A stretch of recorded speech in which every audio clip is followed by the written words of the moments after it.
let's flip sides here. Go to the Pittsburgh Steelers. Obviously the team everybody cares about, the team who, at least right now, I feel very good about in week 1. We just talked about the 49ers game changers. Let's talk about the Steelers. Who is your biggest X factor, your game changer for the Pittsburgh Steelers against the 49ers in week 1? Yeah, I'm going to go with Allen Robinson. Yeah. See that one you coming. Didn't see that one coming at all. No. I originally wrote down in my notes, I wrote down Darnell Washington, but the more I thought about it, the more I thought about Allen Robinson. I just thought about how much attention is going to be paid to, first of all, the running game, Najee and Jalen, both those guys, and then also George and Deontay, and even Pat. You could throw Pat in there too. Like, who's going to be covering Allen Robinson? Like, their second best safety, like they're It's I think he's going to have a real chance to eat. And this could be a theme throughout the entire season, but I think particularly in the red zone, when you are trying to identify who the Steelers' biggest threats are, you're going to look to the running game first. Then you're probably looking to George Pickens. Then you're probably looking to Pat Freiermuth. Like, Allen Robinson, who I think had a great camp, and I think still he looks a lot more spry than I think his age might lead you to believe, and that injury history might lead you to believe. But he's dangerous. He's really dangerous, and he might not have the biggest year statistically. In fact, he probably almost certainly won't. But I think he has a chance to be a real X factor all season, and in big moments be a guy who makes a difference. Can lift this team from 9-8 or whatever to 12-5. It would be, he could be, just make sure my math right. But he can really elevate this team because of how he separates them in big moments and makes them better in big moments, because he is just one more very, very capable threat. And I think he's going to show that in this first game. That's that I did not see that coming at all, but I like that a lot. I think Allen Robinson is a dude that, just like you said, impressed all summer long. Like, there literally were no moments where we got on a podcast or wrote a story and we're like, Allen Robinson had a bad day. Like, there were days where he was quiet, but there were never bad days for Allen Robinson. And every time he did something, it impressed us. That's a good one, because I agree with you. Like, it's just like the 49ers. You got to defend George Pickens. You for a fact that the 49ers practice squad has been wearing a George Pickens jersey. That they've been wearing a Deontay Johnson jersey and a Najee Harris jersey and a Pat Freiermuth jersey. I got a hard time believing that anybody's sitting around rocking a number 11 jersey in San Francisco this week to make sure that they are prepared for Allen Robinson. And he's a dude that, just like you said, like, he could be a game changer. You get into the red zone, you got a lot of guys to defend. You want to know who you're probably not going to think of, who's probably their best red zone threat? Allen Robinson. That's a really good one. I think Allen Robinson could be a guy looking for a big game. And a big game might just be like 3 catches, 50 yards, and a touchdown. But that 3 catch, 50 yards, and a touchdown stat line might, just like you said, it might win you a football game, and it might win you a couple of games this year. And I like that one. I like that one a ton, actually. Mine is Jaylen Warren.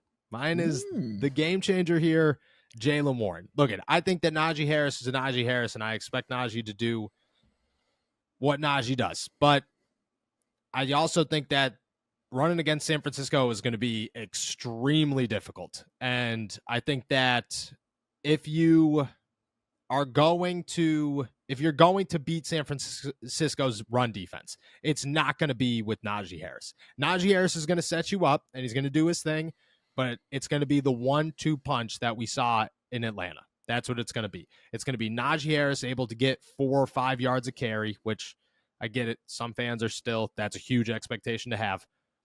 It's Najee Harris ground and pounding it. You know what I mean? Wearing down, getting guys, moving guys into the box, that kind of thing.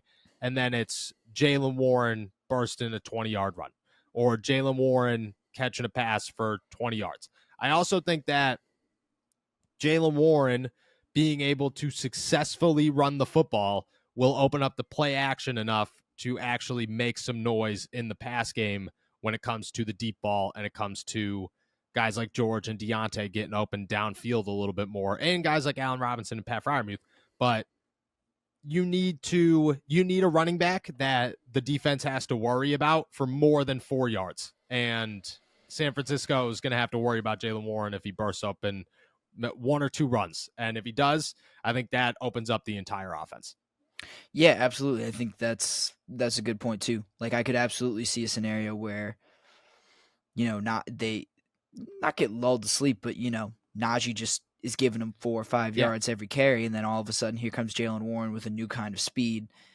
You're not paying, you just see a running back there. You don't really notice it's Jaylen, and then all of a sudden he breaks through the line and he's 5 yards past you, running for 25 yards. Like that could absolutely happen. Another guy who I think just going underrated and that teams won't have to worry about. I also think he's a threat out of the backfield too, in a way that Najee isn't exactly. So, he just adds another dimension, gives them a whole nother part of the field to cover with, and just because of his speed, like it just expands the kind of real estate that San Francisco will have to worry about, and keeps guys fresh and all of that stuff. All of that adds up to Jaylen Warren could make a big play in this game. Like I don't know if he'll run for a 60-yard touchdown, but he'll like he did against Buffalo. But that drive against Atlanta that you referenced is, I think, a dream scenario for the Steelers, where like Najee sets him up, gets him to the goal line, and then all of a sudden you got fresh legs in Jaylen that can get around the edge and then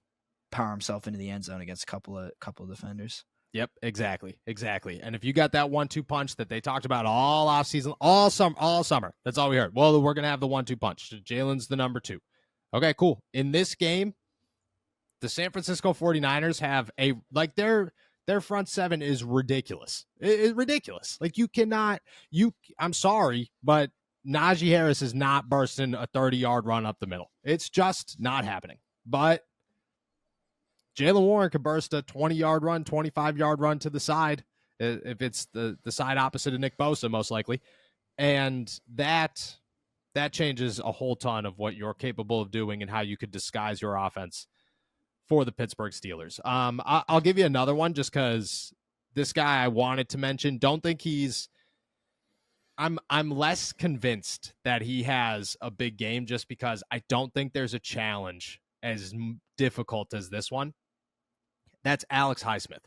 I still think Trent Williams is the best tackle in the NFL.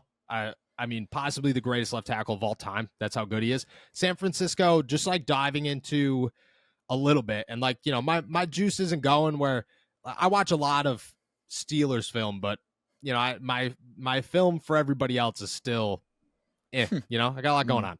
But what I picked up on is that the way that the San Francisco 49ers go about their offense and their offensive line specifically is the right tackle is always there's always a double team on the right side. So TJ Watt is most likely going to be double teamed a lot. But they just let Trent Williams go. They're just like, yeah, he's got it. No big, it's literally all the time. I didn't come across a single double team, no matter who he was facing, where the San Francisco 49ers gave him any help, and he handled everybody. And I expect that to happen. I expect them to look at Alex Highsmith and be like, I do not care. He's not going to get past Trent Williams. I think that is key because if you're able to disrupt him and disrupt that offensive line from the left side, I mean, they have to redo it. They have to rethink everything that they do on offense. And I think that changes so much. Yeah, absolutely. I mean, they're going to have to, overload one side of the line to prevent against TJ and just kind of take what you can against Alex, right? Which doesn't sound like a great strategy, but I don't know what else you do besides leave 2 running backs in on every set and just have them chipping and blocking and helping out on both Alex and TJ. You have to allocate your resources somewhere, and Alex is going to get overlooked, and he's going to he gets at least 1 sack in this game, if not 2. Oh, yeah, I like that. If I could, I don't know if you can bet on that, but if I could, I would. Yeah, I don't know. We typically find everything that we could bet on, so we'll figure that one out by Sunday, no doubt. But I like that. I like that prediction a lot.